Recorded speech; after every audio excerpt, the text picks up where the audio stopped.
નમસ્કાર, હું છું રાજુદાન ગઢવી ને આપ જોઈ રહ્યા છો ઇન્ડિયા લાઈવ ટીવી। આપણી સાથે જોડાયા છે સંદીપજી, કલ્પેશ શાહ જોડાયા છે, જે સુરેન્દ્રનગરના હોનહાર કાર્યકર્તા છે, સામાજિક સેવક છે। જિલ્લામાં આ રીતે ક્યાં સુધી ચાલશે? કેમ કોઈ સાંસદ ધારાસભ્ય બોલતું નથી પોતાનો વિસ્તાર હોવા છતાં? સુરેન્દ્રનગર જિલ્લો પહેલાથી ને છેલ્લા 30 વર્ષોથી ભારતીય જનતા પાર્ટીને સાંસદ, ધારાસભ્ય કે નગરપાલિકા તમામ મોરચા ઉપર ભાજપની સરકારો છે, છતાં પણ ભારતીય જનતા પાર્ટીના કોઈ પણ 30 વર્ષમાં એક એવો નેતા નથી પામ્યો કે સુરેન્દ્રનગરને કે સુરેન્દ્રનગરની આસપાસના વિસ્તારને કોઈક વિકાસ આપી શકે। ઠાલા વચનો, ઠાલી વાતો બધી હશે। તમે જે જગદીશભાઈની વાત કરો છો ને, 2 વર્ષ છૂટાયા હતી, હજી સુધી સુરેન્દ્રનગરમાં 50 ફૂટ બોલું છું, મીટર નહીં, 50 ફૂટનો એક રોડ સારો બતાવે ને તો આપણે એમનું જાહેરમાં સન્માન કરવા તૈયાર છીએ। જગદીશભાઈ મકોણાની વાત, 1 વર્ષ પહેલા આ જગદીશભાઈ ત્યાં વસ્તડીએ જઈને કીધેલું કે અમે તમને કરી દઈશું। 1 વર્ષમાં એમને કર્યું શું? એ લોકો ફક્ત ને ફક્ત ભારતીય જનતા પાર્ટી ચૂંટણી ટાઈમે ઓલા બિલાડીના ટોપની જેમ ચૂંટણી ટાઈમે બહાર આવશે, પ્રચાર કરશે, અને પ્રચાર એવો કરશે કે હિન્દુત્વનો ને જ્ઞાતિવાદમાં એમાં જાતિવાદમાં ભેળવી દેશે પબ્લિકને, અને ચૂંટણી વખતે તે આ લોકો જાગશે। અત્યારે સદસ્યતા અભિયાન ચાલે છે, તો વસ્તડીના પુલ ઉપર સદસ્યતા અભિયાન કરે ને તેમને ખબર પડે કે ભાજપની ઓકાત શું થઈ। ભારતીય જનતા પાર્ટીનું જે સદસ્યતા અભિયાન અત્યારે ચાલી રહ્યું છે એ વસ્તડીના પુલે જઈને કરાય। હકીકતમાં એમને વેપારીઓના દુકાને જાય છે ને, એ બધા તો ડરેલા જ છે। ખાનગીમાં બધા અમને સામાજિક કાર્યકરોને કહે છે કે અમે થાકેલા છીએ, કંટાળી ગયા છીએ આ લોકોથી। અંદરો અંદરની એ લોકોની આંતરિક લડાઈ એટલી છે જિલ્લા ભાજપની સુરેન્દ્રનગરની। તાજેતરમાં તે આર્ટ્સ કોલેજથી જોરાવનગરને જોડતા ઓવરબ્રિજ ઉપર 3 મહિના પહેલા ગ્રીલો નાખવામાં આવી। ગ્રીલો ક્યારે નખાણી ઓવરબ્રિજ ઉપર? 8 વર્ષ સુધી નપાણીઓ બ્રિજ એમને પડ્યો રહ્યો, ગામ ભરોસે, રામ ભરોસે। એક પણ ગ્રીલ નાખવામાં, ગ્રીલ નાખી 3 મહિનામાં એ ગ્રીલો વહી ગઈ। આજની તારીખે 1 મહિનો થવાયો, એ રોડ તૂટી ગયો છે, નથી ગ્રીલો નખાણી, નથી રાતે લાઈટો હતી। એ બધા મરશે કે એક્સિડન્ટ કોઈ પણ થશે તેની જવાબદાર કોણ આવે? પણ આ લોકોને માટે એક ને એક ફક્ત વસ્તુ છે, ચૂંટણી ટાઈમે દેખાવાનું। અત્યારે એ દેખાશે ક્યાં? આ લોકોને તમે હવે 2 વસ્તુમાં અમને બાકી રહેશે, સૌભાગ્ય પ્રાપ્ત કરવા નીકળી જાય જ્યાં હોય રીબીનો કાપવા નીકળી જશે। આમને તમે નાત જાતના કોઈ જમણવારમાં બોલાવશો તો આવી જશે, મંદિરમાં બોલાવશો તો આવી જશે। આમને એમ કહેશો ને કે આ રોડ તૂટી ગયો છે, તમે અહીંયા આવશો તો ત્યાંથી ભાગશે। આ માનસિકતા છે આમની, અને આના માટે જવાબદાર પણ પબ્લિક છે। વિક્ટરી જીત તમે આપો છો, દર વર્ષે તમે ચૂંટીને પ્લસ કરીને આપો છો। આટલા તકલીફો પછી જનતા એ લોકોને મત આપી રહી છે, ત્યારે આપણે સમજવાનું, સામાજિક કાર્ય કરે। અમે જનતાને સમજાવીને થાકી છીએ। જનતા અમને એમ કહે છે કે અમે ભાજપને મત આપતા જ નથી, તો નીકળે છે કેવી રીતે મત? વઢવાણની સીટની 60 ધારાસભ્ય એક સાંસદ છે, છતાં પણ સુરેન્દ્રનગરની હાલત છે।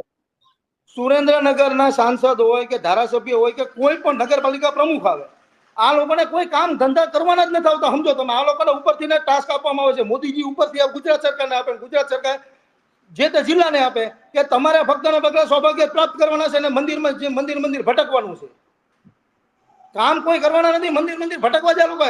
આમની પાસે હવે 2 વસ્તુ બાકી રહી છે, એક સ્મશાનની ચિતા ઉપર મરેલો માણસ હોય ને એની હારે ફોટા પડાવવાના બાકી છે। એમના કાર્યકર બોલું છું, ઈ શૌચાલય નવું બનાવશે ને તેની રિબિન કાપવામાં દોડવાના છે।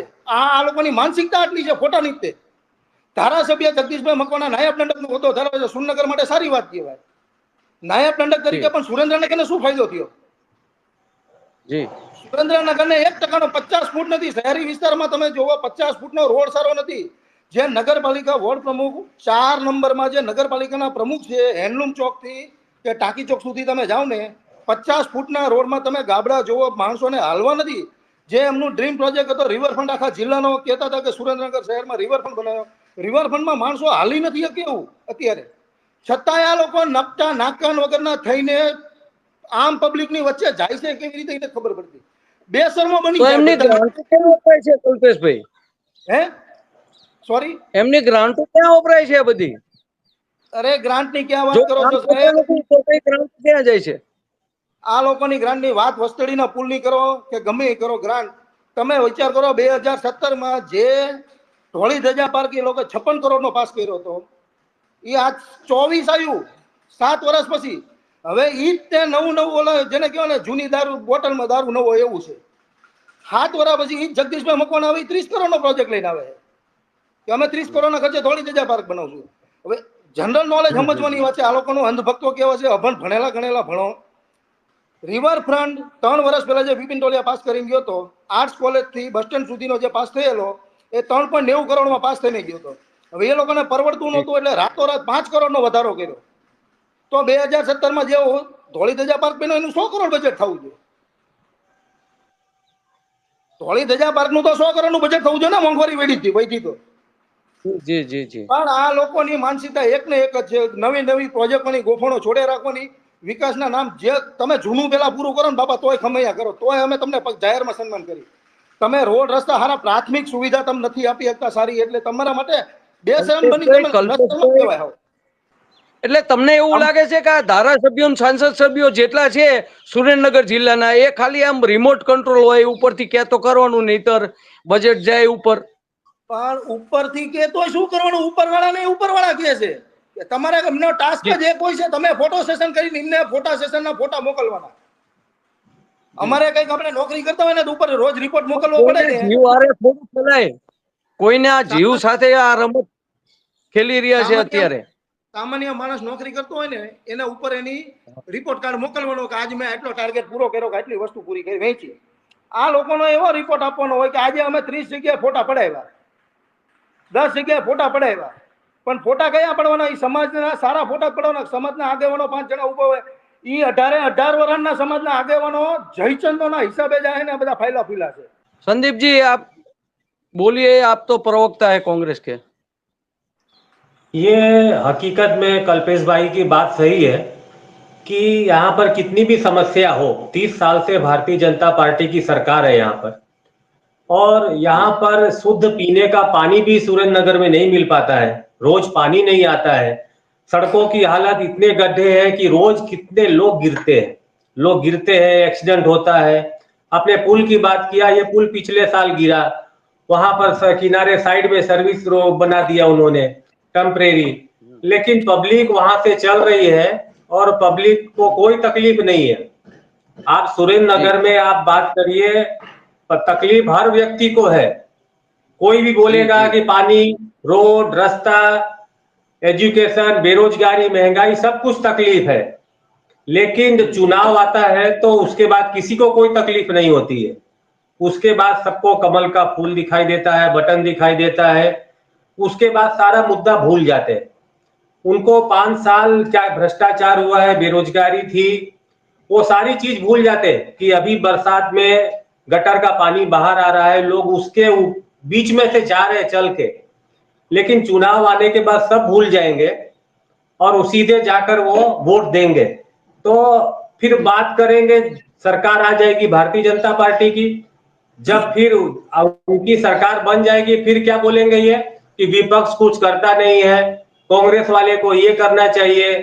तब वो बात करेंगे विपक्ष के ऊपर कि विपक्ष हमारे लिए कुछ कर दे, लेकिन जब वोट देना होगा तो फिर बोले ना ना वोट आपको नहीं देंगे, आपको पावर नहीं देंगे। बात करते हैं डबल इंजन की, इन लोगों ने 4 स्ट्रोक इंजन बनाया। यहाँ पे आप देखिए, नगर पालिका भारतीय जनता पार्टी की, जिला पंचायत भारतीय जनता पार्टी का, विधानसभा सरकार भारतीय जनता पार्टी की, केंद्र में भारतीय जनता पार्टी की। अब इनको तकलीफ कहाँ है? इनको यदि काम करना हो तो इन कार्य कर ही सकते हैं। फर्जी तरीके से स्कूलों में जाना, स्कूलों में बच्चों से मोबाइल मंगा के बीजेपी का मेंबर बनाना, राशन की दुकान में जाना, हॉस्पिटल में, मतलब सरकारी तंत्र का दुरुपयोग करके ये मेंबर बनाते हैं। और वोट तो इनको ऐसा मिलता है दूसरे की डिपॉजिट चली जाए वैसा। प्रजा तो वही है, और प्रजा से हम लोग बात करते हैं तो बोलते हैं हम लोग वोट देते नहीं है। तो ये एक ऐसी प्रश्न है कि प्रजा बोलती है वोट नहीं देते हैं, तकलीफ सबको है, लेकिन भारतीय जनता पार्टी हमेशा जीतती है। कोई भी चुनाव हो, उनका कितना भी विरोध हो, कोरोना में कितने लोग मर गए कोई फर्क नहीं, और भारतीय जनता पार्टी के नेता को भी पता है काम करने की जरूरत ही नहीं है। हम लोग तो चुनाव भारतीय जनता पार्टी के नाम से जीतेंगे, जिस प्रकार से जीतेंगे, उनका जो भी सेटिंग हो, किसी के नाम पर जीते, मोदी के नाम पर जीते, या किसी के भी उनका कारण हो, उनको पता है कि काम करने की जरूरत नहीं है, इसलिए यहाँ का नेता कोई काम भी नहीं करेगा, नहीं करने का कोई मतलब विपक्ष चाहिए ही नहीं। जो जनता की आवाज उठाए, जो जनता का प्रश्न लेके सरकार को बताए कि इसको ये तकलीफ है, सब में भारतीय जनता पार्टी का कोई नाम निकलेगा।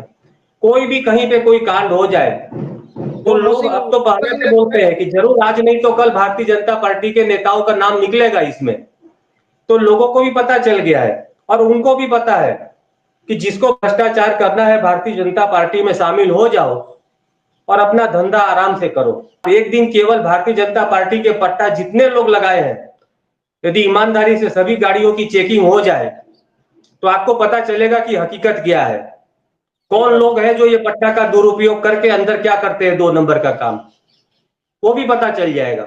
लेकिन पट्टा वाली गाड़ी आ रही है, सब लोग उसको, जैसे लाइसेंस है भ्रष्टाचार का, इसको कोई नहीं रोकेगा। कोई छोटा आदमी जाता हो, बेचारा कोई गांव से आदमी आया हो, तो उसको बोलेंगे लाइसेंस लाओ, पीयूसी लाओ, इंश्योरेंस दिखाओ, उसका मेमो बनेगा, बोलेगा आपको टारगेट पूरा करना है। तो गरीब आदमी को यहाँ पिसाना ही है और इन लोगों ने बना दिया है कि गरीब आदमी को इतना गरीब बना दो कि वो अपनी गरीबी से ही वो अपना परेशान रहे कि सरकार से अपना हक न मांगे। उसको बोलेगा तुमको केवल 5 किलो अनाज दे दिया, उसी में तुम जिंदा रहो। और जो पूंजीपति है वो पैसे वाला से पैसे वाला बन रहा है, करोड़पति से अरबपति बन रहा है। भारतीय जनता पार्टी के नेताओं का विकास हुआ है, सुरेंद्रनगर का विकास हुआ कि नहीं हुआ, लेकिन भारतीय जनता पार्टी के आप नेताओं का लिस्ट देख लीजिए 30 सालों में, सभी नेताओं का विकास हो गया है। सब इनोवा से घूमते हैं, मोटरसाइकिल वाला गाड़ियों में फरवा मंडिया, मोटरसाइकिल वाले गाड़ी में घूमने लगे। और प्रजा की हालत क्या है, हमारे गांव की हालत क्या है, वो आप सुरेंद्रनगर में जैसे एंट्री करेंगे ना, बाहर से आएंगे तो आपको पता चल जाएगा सुरेंद्रनगर आ गया। संदीप जी, एक भी नेता बीजेपी वाला 50 मीटर का रोड अच्छा नहीं दिखा सकता, ये नग्न सत्य है। 50 मीटर का एक भी रोड, एक भी 52 नगर पालिका नगर सेवक है, उनमें से 50 लोग नगर पालिका में चुनाए हुए बीजेपी के हैं। एक नगर सेवक इतना अपने वार्ड में ऐसा नहीं दिखा देगा कि 50 मीटर का रोड मेरे यहाँ अच्छा बना है, और जहां बना है ना वो लेवलिंग का कुछ लेवल ही नहीं है। કલ્પેશભાઈ એવું લાગે છે અને રાજુદાનભાઈ એમાં વાંક કોન્ટ્રાક્ટરોનો નથી, હકીકતમાં ભારતીય जनता પાર્ટીના જે રાક્ષસો હે ને નેતાઓ, રાક્ષસો ભ્રષ્ટાચારીઓ, એના હિસાબે આ કોન્ટ્રાક્ટરો ફાયલા ફૂલ્યા છે। એનું સેટિંગ થાય પછી એના ભાજપના નેતાઓના કમિશનર જેવડા મોટા છે, સમજો તમે।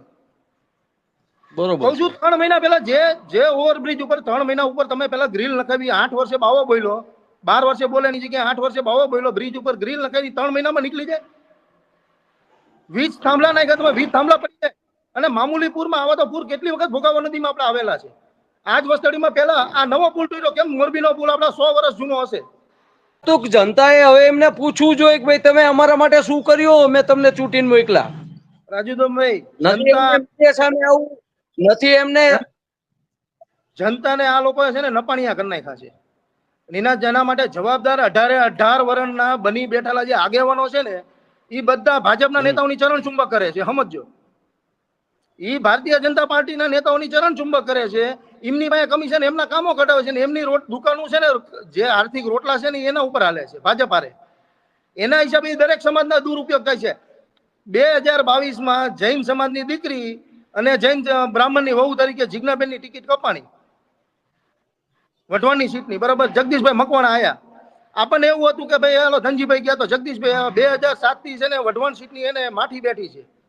2 વખત જૈનના દીકરી આવ્યા, વર્ષાબેન દોશીએ એ લીવનામાં ફરતા હતા। આજે એમની અનલીગલી પ્રોપર્ટી માર્કેટમાં એવી વાત છે 500 કરોડના આસામી છે। આ જ વસ્તુ ધનજીભાઈ મોટા ટોપ 10 માં ગુજરાતના ઉદ્યોગપતિમાં મેક્સન કહેવાય, એ ધનજી બાપા આવ્યા, બરોબર છે। ધનજીભાઈ આવ્યા ત્યારે એવું થતું હતું કે કંઈક કરશે। હેલિકોપ્ટરની ફેક્ટરી નથી જોતી બાપા, તમે રોડ હારા આપ્યા ને તોય સારું હતું। 5 વર્ષ નીકળી ગયા। 2022માં જગદીશભાઈ આવ્યા, હતું એ નહીં, જગદીશભાઈ કર્યું। એ તો ખાલી મને એવું લાગે જગદીશભાઈને 2 વસ્તુ બાકી રહી છે। એક શૌચાલયની કોઈ અંધભક્ત એમ કહે છે કે મારે અમે નવું શૌચાલય બન્યું છે ને, રિબિન કાપો એટલે રિબિન કાપવા દોડશે। અને એક એમને સ્મશાન ઉપર મૃત્યુ થયા ઉપર જે માણસ લેટો હોય છે ને, એની હારે સેલ્ફી પડવાની અમને બાકી રહી છે। તે નિષ્ઠાવાન હોય તો રાજીનામું તો આપી શકે ને કે આ સરકારમાં મારે કામ નથી કરી, કે મારા કામ નથી થતા, મારે શું પછી આ પદ ઉપર રહીને કામ છે? જો રાજુદાનભાઈ, ભારતીય જનતા પાર્ટી એટલે 5 વર્ષ તમને કમાવાની તક આપે છે. ભરાય ને એટલા જી. ખિસ્સા ભરી લો, જનતાને નીચોવીને ખિસ્સા ભરી લો, આ એમનો ટાસ્ક છે. 5 વર્ષ પછી તમને ગેરંટી આપું છું, આજ જિજ્ઞાબેન નહીં હોય ને આજ જગદીશ મકવાણા નહીં હોય કે લીમડી સીટના ધારાસભ્ય, બધા ધારાસભ્ય બદલાશે. વિજયભાઈ રૂપાણીનું આખું કેન્દ્રીય મંત્રીમંડળ આખું ઘરે બેહાડી દીધું હતું. બધા નવા નવા ચહેરા મૂકી દીધા. એક કઈની ટિકિટ રિપીટ નથી થવાની, આ નક્કી છે. અને એ લોકોને ખબર છે કે અમારી ટિકિટ રિપીટ નથી થવાની, એટલે અત્યારે જેટલું આટો પાય એટલું હુબળા જ મારવાના ચાલો.